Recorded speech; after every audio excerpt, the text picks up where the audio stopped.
Well, welcome, Carlos. Glad to be here. Yeah, when did you get in town? I got in Sunday night. Nice. Yeah. It's funny, I grew up here, but I forgot about the Indian summer, and it's warm out. Actually, October is the best time to be in San Francisco. Yeah, are you from the Bay Area? I lived up here for a while before Okay. my wife and I moved out to Arizona. Where are you from originally? Always in the Southwest. So New Mexico is where I grew up. Okay. Then migrated to California, now Arizona. Our rule is that we don't want to live anywhere where there's snow.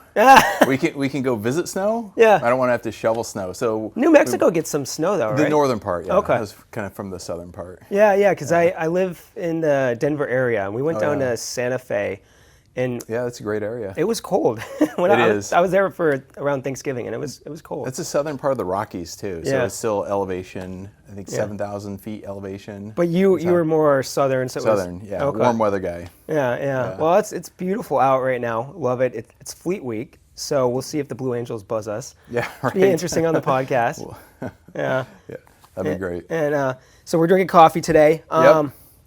I actually love Blue Bottle because they do a New Orleans style iced coffee. Okay. And I used to live in New Orleans, and they do chicory, which I can't find. I'm sure other places do it, but they do it here, and we don't get it in Colorado. So New Orleans, that's a pretty crazy place it can be around Mardi Gras time. Yep. That's probably for a different podcast, though. Yeah, that's on the road after dark. That's right.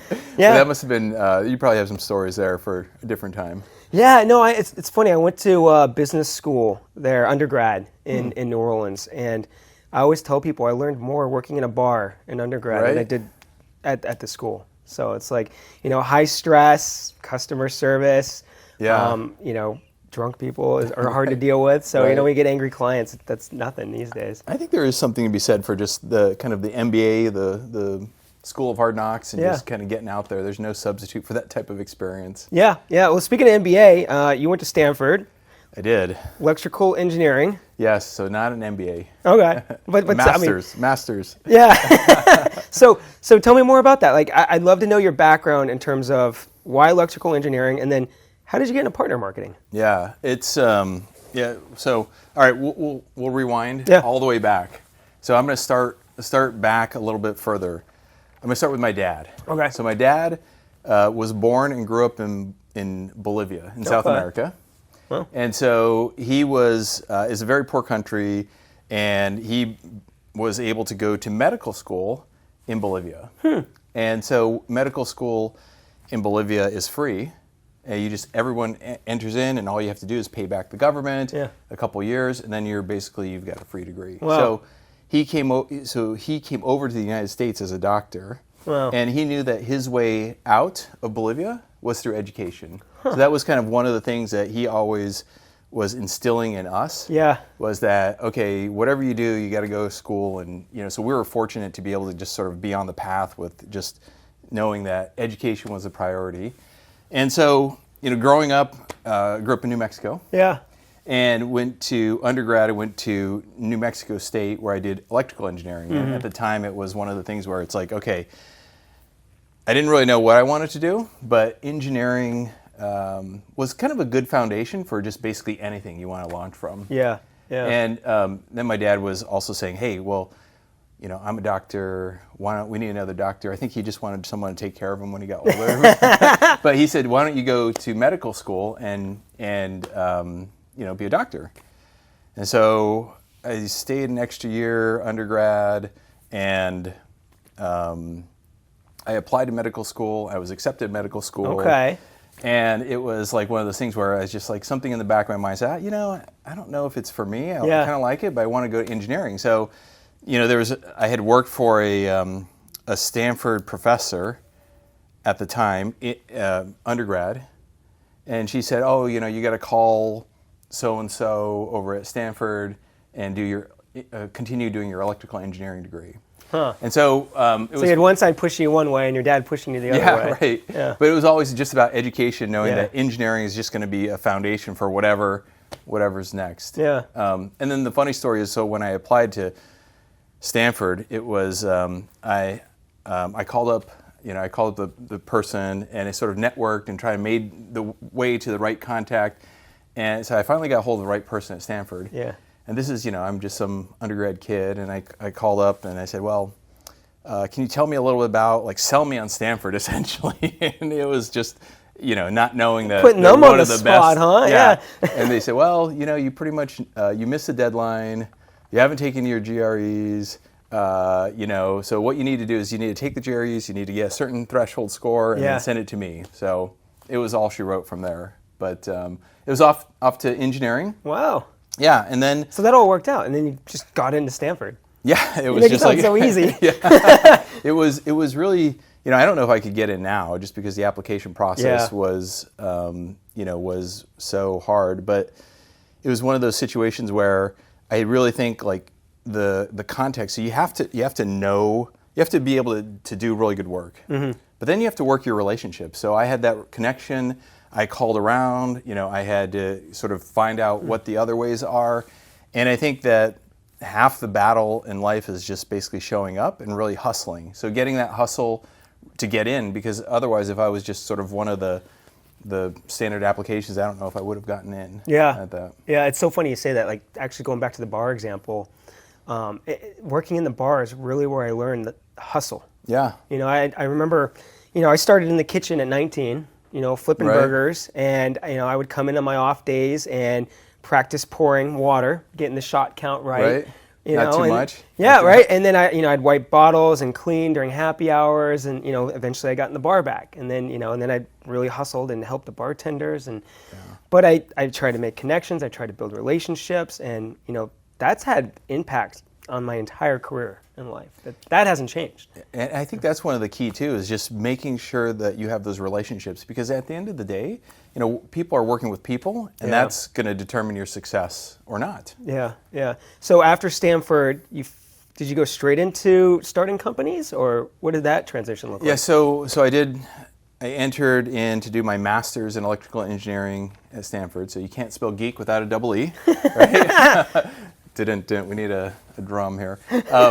So after that, there was a bunch of classes, and one of the things at Stanford was just fantastic was they had so many opportunities to connect with others. Mm-hmm. So there was an entrepreneurial class taught by Tom Byers, and he was just pulling together a team. So we had an MBA student, we had a mechanical engineer, electrical engineer, myself, and we sort of we've pulled together a business plan. And at the end of the class, we just decided, well, let's just go off and kind of start this. So at night, we were sort of starting this company, and by day, I went to go work as an engineer at HP, designing circuits for printer chips, and I think that lasted like 6 months. And then I decided, I really like to talk to people. I want to go pursue this, my own company, and then we were fortunate to get a little bit of funding. Wow. So we got some funding, and then we're just like these 20-something kids trying to figure out like what to do next as we start this company. Wow. So it was a good learning experience. I love it. You have the immigrant, success story with your dad. You have the starter, foundry dream. You're living it. So how did you pivot from there into partner marketing? Yeah. So, I think what my whole career has really been around and with partners. Mm-hmm. So at every company and every stage, I've always had a partner. And even when we had, my own company, we were having partners who were reselling our product. Right. And then we went to, or I say we, but I went over to the disty side, like at Insight, and now it's Tech Data, but it was Avnet at the time. So these are large companies that went to scale. Mm-hmm. So you kind of learn, what good looks like and how you should scale. And then coming back around into like the Box and CrowdStrike and now Okta. But so every phase has always been with a partner. And what I've noticed is I think the partner marketing piece kind of came out where I think I was frustrated at one point where I just said, I don't like what the marketing team is doing. I think I could do better. And I just kind of went off, and it was a little bit contagious. Yeah. And one thing led to another, and I started becoming a marketer. And now I look back, and I it's funny because everybody I talk to, everyone's a marketer. Everyone has ideas, and we got to do this and that. And it's just funny to be able to see now the shoe's on the other side, and they're like, we can do this better than you. It's really interesting too, because we at Foundry, we work with a lot of different companies and a lot of different marketing teams. You have an engineering background, and based on your career, I'd say you've been a pretty successful marketer. We see a lot of engineering forward companies that are frankly terrible at marketing, right? It's like the different part of the brain, and it's a challenge. It's like, here are my product features you should buy. Yeah, that's right. That's right. We've built the best mousetrap. Yep. Yeah. Yeah, that is true. So that is another area where I totally see that too with engineering companies. Yeah. Engineering companies will say, focus in on the product and it will sell itself. Yeah.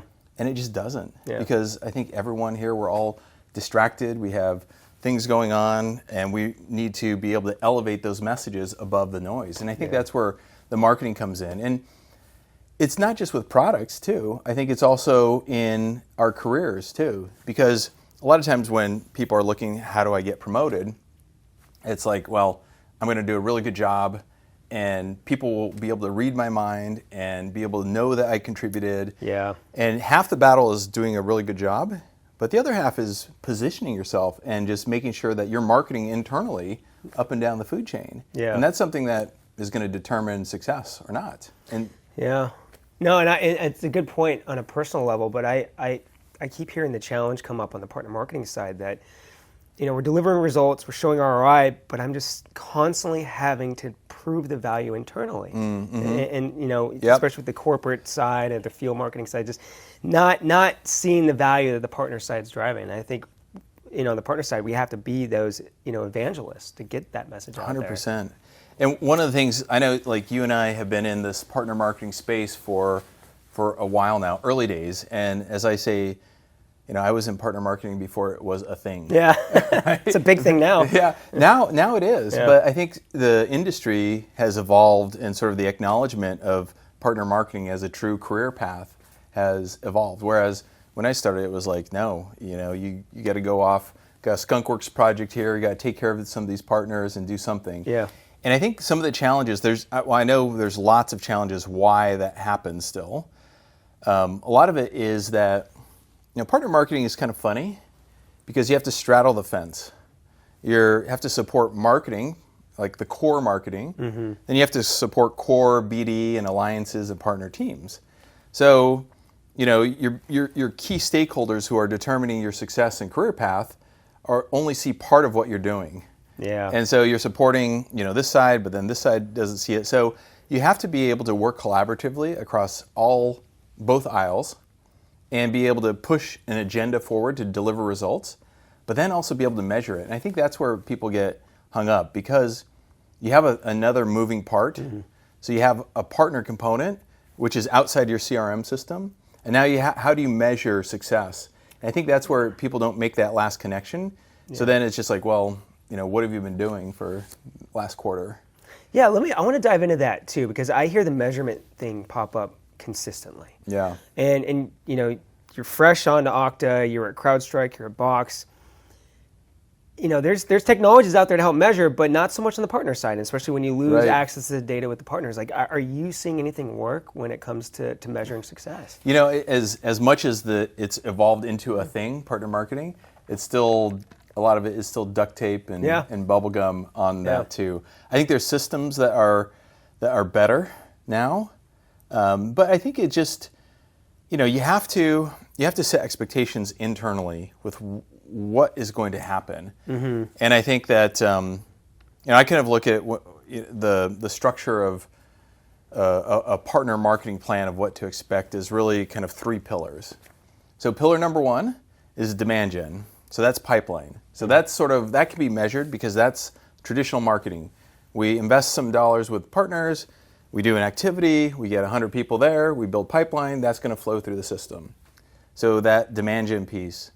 And then pillar number 2 is really around the brand and the awareness. Mm-hmm. How can we leverage partners to be able to amplify the success and take our message further? And so I think that that's a huge opportunity to be able to look at large companies like in AWS, and if you partner with AWS, you want to ride their coattails. You want to be able to draft off of them. Yeah. And then the pillar number 3 is that enablement, which is teaching someone how to fish versus giving them a fish. So I know we talk a lot about that, but it's just like if I'm fishing, I'm going to cast one line, I'm going to sit all day, and I may catch X number of fish. Yeah. Or what I'm going to do is I'm going to take the time to help 10 people put lines in there, and then we're going to add up everything. Now, up front, it takes a little bit more time, but eventually, the long-term impact is it will sort of yield the results. But how you measure that is key, because you have to look at measurements for each of these 3 pillars. So pillar number 1 with demand gen is easy because you can show immediate pipeline.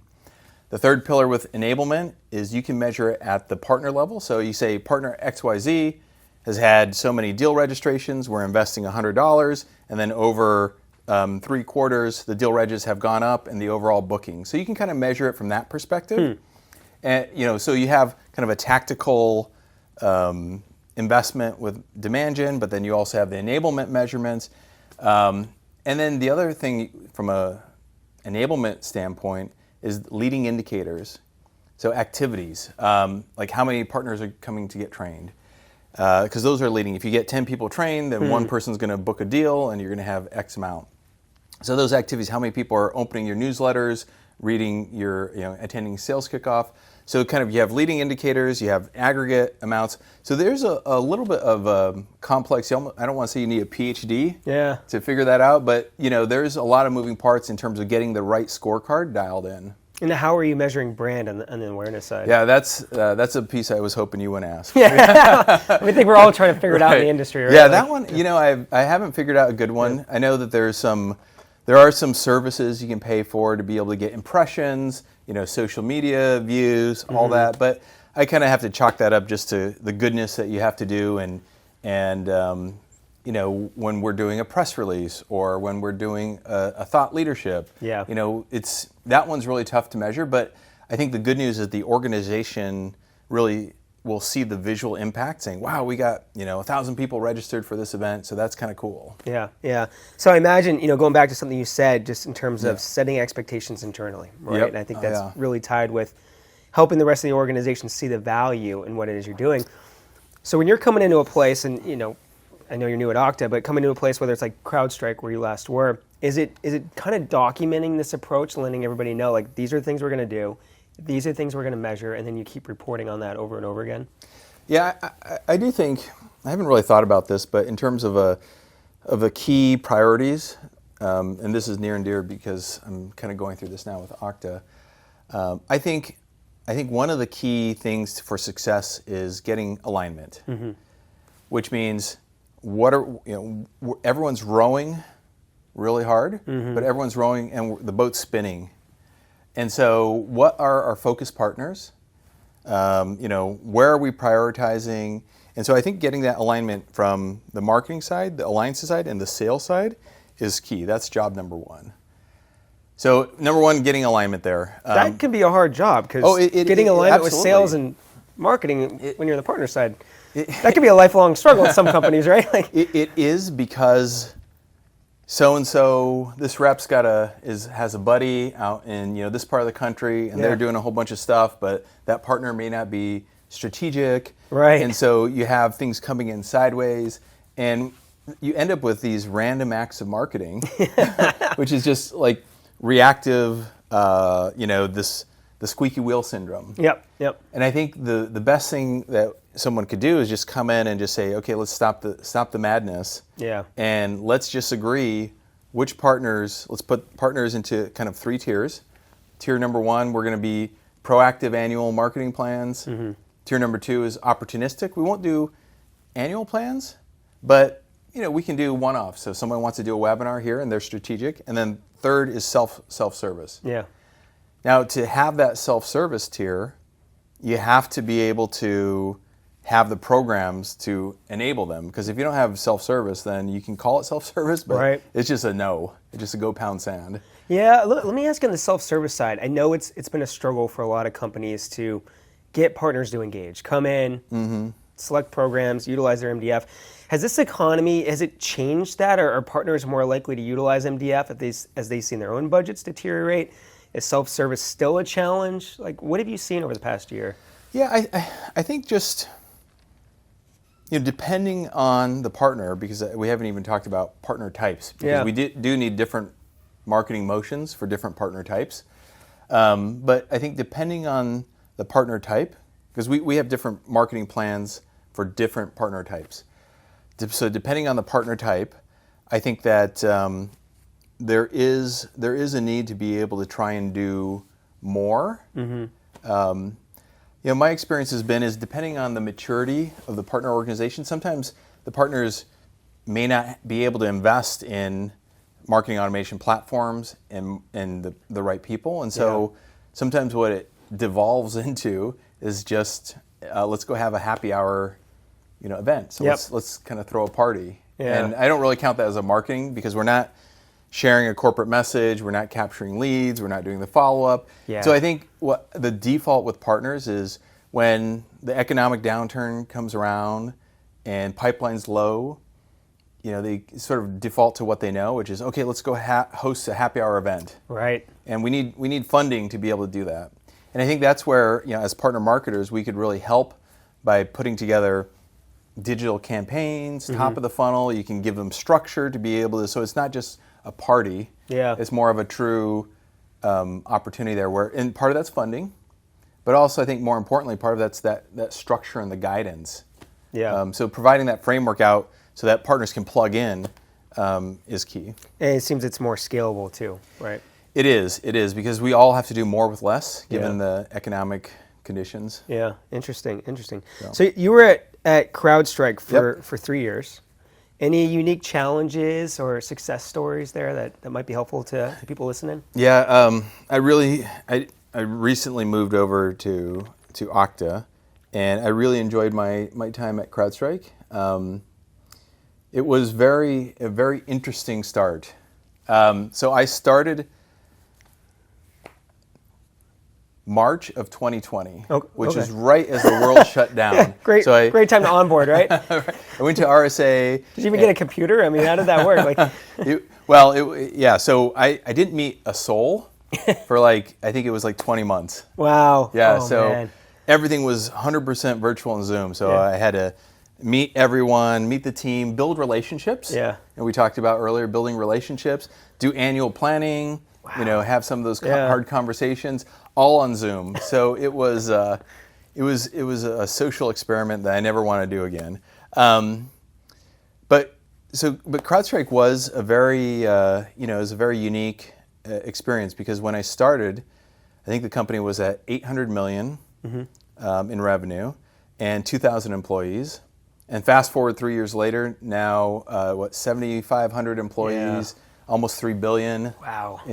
So that talk about a rocket ship. Thanks to your work on the partner side. Yeah. Well, I think one of the things too is that looking back, the unique thing at CrowdStrike was when I started. We had a very basic foundation of a partner marketing team, but over the course of those 3 years, I was able to help build those and hire in some of the best talent. So one of the luxuries that I had there was I got to actually bring in all of my people versus sometimes you inherit a team. Yeah. And we just ended up with a really solid team and we just did some amazing things. I think that it was just everything from revamping the partner newsletters and the communications to up-leveling our partner summit and our partner advisory boards to running these amazing demand gen activities, building some great partnerships, and really dialing in how do we go to market with different partner types. Okay. So it was a lot of work. CrowdStrike runs super fast. Same thing with Okta. It's not for the faint because it's pretty busy, but we hire the best people, and it was really great. So it sounds like you're really building it from the ground up in terms of at CrowdStrike. Yeah. Yeah. So what advice do you have for someone coming into a role like that? Is it look at your partner types and build around those? Yeah, I think it's number one is get alignment. So number one, get alignment. So we talked a little bit about that. Yeah. Who are the focus partners? Then second, I do think that you need to be able to identify the different partner types. Mm-hmm. And, I've been in the tech industry, so the partner types, as an example, would be you have your cloud service provider, so like an AWS or a Google, and then we have your ISVs/tech alliances, you have your GSIs, the global system integrators, you have some of your resellers and solution providers. So there's different, and every industry might have a little bit different of those partner types, but I say for every partner type, the 3 pillars, demand gen, brand awareness, and enablement, you sort of pull the different levers. So for the tech alliances, you're going to have maybe more enablement, more demand gen, and a little bit more brand awareness, and different for the resellers as well. So kind of that framework. So I think just getting your framework in place, getting alignment, and then I think the other thing too is part of the alignment is setting expectations, because everyone who is not in partner marketing, they just hear partner is a partner is a partner, and all partners are sort of lumped into whatever preconceived notion they have. So it could be that they're when they're talking partner, they're talking a reseller. Yep. And so they're like, why aren't everyone deal regging everything? I was like, well, our tech alliances aren't going to really deal reg because they're not reselling. Yeah. But expectations, because everyone has certain expectations. So just make sure that everyone has the right expectation for the right partner type and where the revenue is going to come from and where the brand is going to come from and who we should be enabling. Interesting. All right. So, you're obviously out here for Octane. Yes. And I'd love to hear more about it. But first, why the switch? Why Okta? What really attracted you to Okta? Yeah, I think Okta is I'm jumping in now, full 30 days in. Yeah. It's been a whirlwind, and it's been really fantastic. Okta has a renewed commitment out to our partner ecosystem. I think today Okta has just over 60% of the business coming from partners, whereas CrowdStrike was at 100%. But I think that what is exciting for me is just the ability to be able to help that trajectory and growth. And there's such a renewed commitment and investment. There's so much investment going in Okta to be able to build out this partner ecosystem. So I was excited to be able to jump over and be part of this and help building this new version 2.0 with partners. So it was super exciting, and we're going to be running fast, and it's going to be exciting. Sounds a little different than if you're coming in and it's version 2.0, not necessarily building from the ground up. So does that change your approach a little bit than what you did at CrowdStrike? It does. I think that there's, I don't think, as one thing I've seen as I move from company to company is you can't take the blueprint from one company and just apply it to the next, because it just doesn't work. There's culture, there's, there's market conditions. And so what you have to do is just basically take as much experience as you can and lessons learned and use them as data points. That's the engineer in me, right? Yeah. Use them as the data points. But really then apply them toward sort of what you're trying to solve for. And you can say, well, this worked in the past because of this. So you can sort of build a plan but it's founded on some of those experiences. So that's kind of what's happening now at Okta. It's fascinating you say that, because I think that's good advice for almost anything. I mean, I've seen it on the sales side, right? We'll get sales leaders come in and this worked at our last company, we're going to do it here. And it's like a totally different culture, different products, different customers. 100%. And it's like sometimes you're trying to push a square peg through a round hole. Right. And so I love that advice. I think it's easier said than done, though. No, it is. And I think half the battle is just getting internal buy-in. Yeah. Because I do think that that's key forget about partner marketing, but you just have to identify your key stakeholders, make sure that they're on board with your plan. And for partner marketing, it's really important to bring people along the journey, because I may have this great plan, and of course I have this experience, so I know this is where we're going. Yeah. But if I'm out charging by myself and people are not bought in, then nothing's going to work. So you have to socialize it, make sure people are on board and going along a journey with you. Yeah, no, I get it. I mean, that's kind of what I did for this podcast, right? A lot of support from our marketing team because I'm personally, you got to be best friends with the marketing team. And I'm personally handling the recruitment and the interview prep and the interviews, but there's a lot of work between the film crew and the creating of the pages and the show notes, and so the marketing team and the film crew, I mean, they're doing a lot. Yeah. But I made them part of the process, and they helped with naming the show and all lots of decisions. I let them be part of it, and they all want to jump in, and they all feel like they're part of this now, and they are. The key is making everyone think it's their idea. Yeah. Right. Not that it's the film crew's idea, but no, they've guided me a lot because I've never done anything like this, and so. They've kept me from falling off the cliff a couple of times, and walking into doors, and so and in return I also get a lot of support, a lot of help. So I totally agree, because that's another just common theme. Not just partner marketing, but just a common theme throughout my career, where I think if you get people so they're genuinely involved and believe in the mission, you will get their best work. Otherwise, people just sort of phone it in, and they just, they go through the motions and they clock out. But if you can get really people emotionally and really believe in their heart that they are making a difference and they believe on the mission, that's where the power is. And that's where you can kind of get the best work, because then people have ideas, and creating a safe space so that people can kind of share their ideas too. And I've seen it personally help with my career. Because on the sales side, you can have some really aggressive type A, salespeople who will just do whatever they can to make the sales, and they'll be really good to their customers, but internally, they can not be so good to their internal customers, right? And I've always taken a different approach, where I'll treat my internal customers better than I'll treat the external customers. Not that I treat them bad, but these are people that I see every day. I see them sometimes more often than my family, right? Yeah, and so. But in that process, I feel like I've gotten a lot of people in my corner that want to see me succeed. Yeah. Because I want to see them succeed, and it's a mutual benefit. It's really helped my career, and I wish salespeople would see more of that. And I think would benefit their career too. Totally.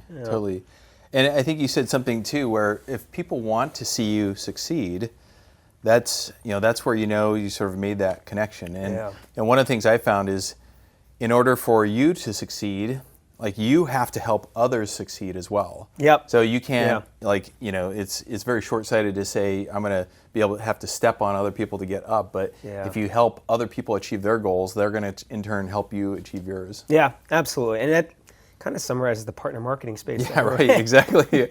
So you're here for Octane. How's it going? What can you share about the Okta, partner marketing ecosystem? I'd love to hear more about it. Yeah, so...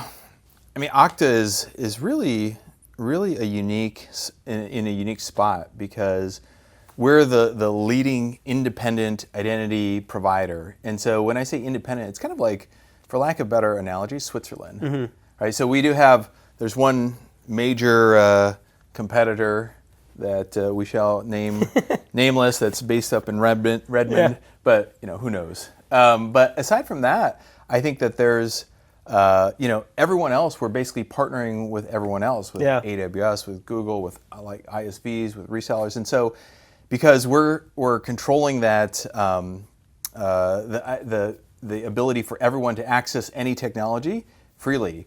And so I think from an Okta perspective, usually there's a trade-off. Usually you can either improve a security posture, but that comes at the price of having a friction, a lot of friction in the experience. So you got to reset your password. What's the CAPTCHA? What's your security challenge password? And just very, very friction.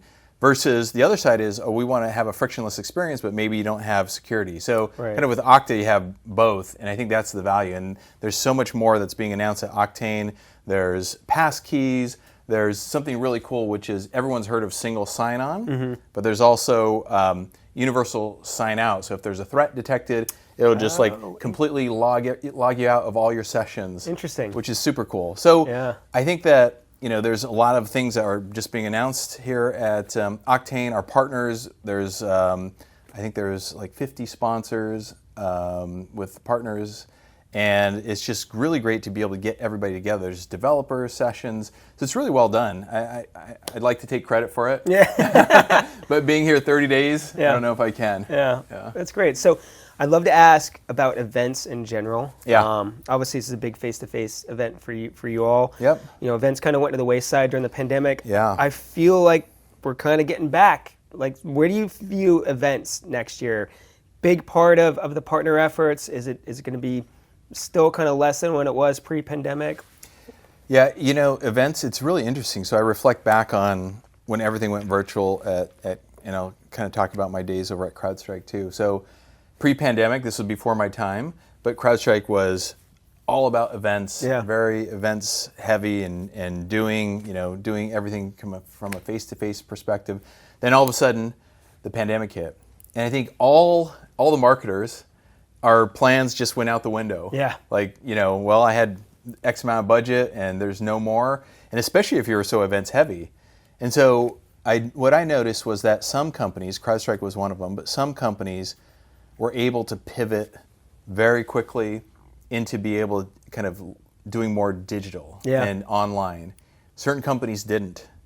And, I think then all of a sudden and that sort of determined your success during the pandemic. And then coming out of the pandemic, people are coming out of the pandemic at different stages. I know there's still some companies that are still sort of a little gun shy on events, but I think the majority of the world is now sort of back to normal. Mm-hmm. But the world has changed because even if you were so event heavy, now you realize in your portfolio of marketing, you have to have a balance of this online, this digital. You have to produce content now because everyone is expecting to consume content. So you have content, you have digital activities, and then there was the one-to-many webinars where, and I think some of the effectiveness rolled off, and now it's more of the one-to-few, the interactive workshops, maybe with the techies, and so there's different activity, but you can still do that online. So it's finding the balance. So I still think that there's, depending on the industry, there's still a need to be able to have some in-person event that will never go away, but you need to complement that. And I would start as a guiding. I would start with maybe a 50-50 split, and then kind of dial it 60-40, 70-30 based on your industry there. Yeah, it's funny. It goes back to kind of what you were saying earlier in terms of you had a blueprint for what worked. Yeah, right. That might not work next year. You got to think about it. Interesting. Yeah. So I want to ask you in terms of coming out of this year. Challenging year for a lot of people. A lot of companies were actually very successful too in it. Like, what did you see really work, in 2023 that you think will continue into next year? Or are there going to be challenges you think that were in 2023 that will continue into next year? From a marketing perspective? Yeah, specific to partner marketing. Yeah, I think that I do think that we're in a unique time because what happens is that historically, partner marketing, we've got our B2B hat on and we want to be able to articulate a value proposition and blah, blah, blah. But in the pandemic, our professional lives and our personal lives sort of blurred together.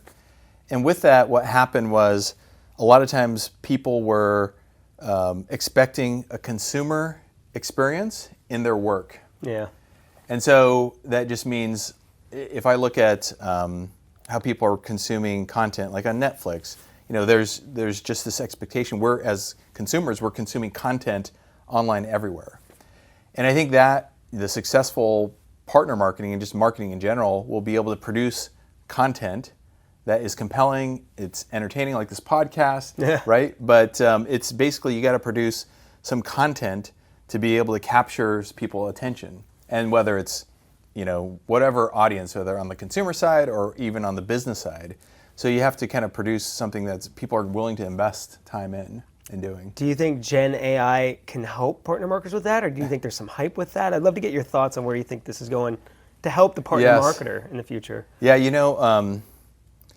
so Gen AI is it's definitely a hot trend. No matter where you go, you're going to see it. It's even in my kids' school. How so? They're writing essays or that's right. Not you writing essays. You have kids in high school and going into college, right? Right.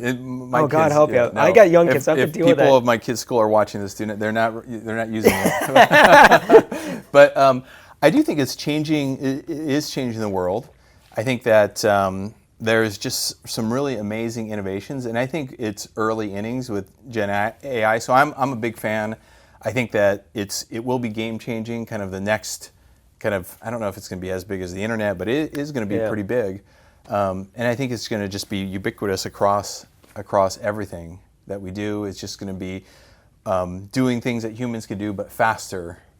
Yeah, and then so will you be challenging your team to think about how they can incorporate it into their day-to-day practices, or what does that look like from a practical standpoint from running a partner marketing team? Yeah, I think that there's obviously, I do separately. I know that there's a current one. This is one particular use case, but I know a lot of marketers are sort of using this to generate some content, and that there's some things that you can do. I think we have to be careful just from a security standpoint and compliance. Yeah. You can't just kind of dump your IP into some of those public AI engines. But I think there's an opportunity there just to be able to help make marketers' jobs easier. I know on the product side, there's a lot of innovations going on as well. So to be honest, I haven't really thought about it, but I think it's one of those things that we need to be able to explore and get in front of. Yeah, it makes a lot of sense. We're still trying to figure out internally, and like a lot of companies, we have a task force, we have kind of some contests for submissions, and personally, I've used it on the sales side just to we build cadences for customer outreach or prospect outreach. Yeah, totally. We're not having it create things for us, but we're creating things and almost having someone else give us feedback on the things we've created. Like, can you make this look better or sound better, or what compare to best practices? And so we're playing with it. We haven't really cracked it or figured it out, but You gotta send me what you have. I'd be curious. Yeah, well, I'm always willing to learn. So I don't claim to have all the best ideas. So these types of conversations are fantastic because I learn what other people are doing. So let me know. Yeah, well, it's interesting what they're doing on the editorial side, and specific to our consumer brands like PC World. Yeah, right. They're writing a lot about a lot of laptop comparison content, but we've embedded some almost like chat bots on the site, but it's Gen AI specific. So helping consumers get information right on their site, looking at, laptops two side by side, they can start to ask questions and get, generative AI responses back. So not sure how that's going to work on the B2B editorial side, but, Matt Egan, our head of editorials, looking into it and trying to figure that out. So. Do you have anything that's called Skynet? Yeah, I know. We're getting there. Well, Let me know when you do, because I'm going to run for the hills. I'm in Colorado. I'm not far from the hills. So, as we look to wrap up, I have two more questions for you, but one of them is I want to go back to the alignment with the corporate marketing side and the sales side. Yeah. Because I know that is a top challenge that I hear time and time again. Any advice for partner marketers out there that are trying to align with corporate marketing, field marketing, sales? Because I know it can be a speed bump, a hurdle. They don't always see the value in partner marketing. Like, what's your advice to those people? Yeah, it's kind of going back. I think I can provide some guidance, but I think it's going to depend on everyone's situation because every company might be a little different. I do think that there's a couple of things that I think what happens is there's a lot of friction. It's human nature to be able to fear what you don't understand. And so if you don't understand something, your natural default is to kind of go the other way. Mm-hmm. And so I think that there's a lot of field marketers who don't have a lot of experience with partners. And so providing a framework where they can sort of understand these are the partners, this is what we're going to do, here's sort of the pillars, here's the partner types. So if you can lay out the pillars and just say this is where we need to be able to engage.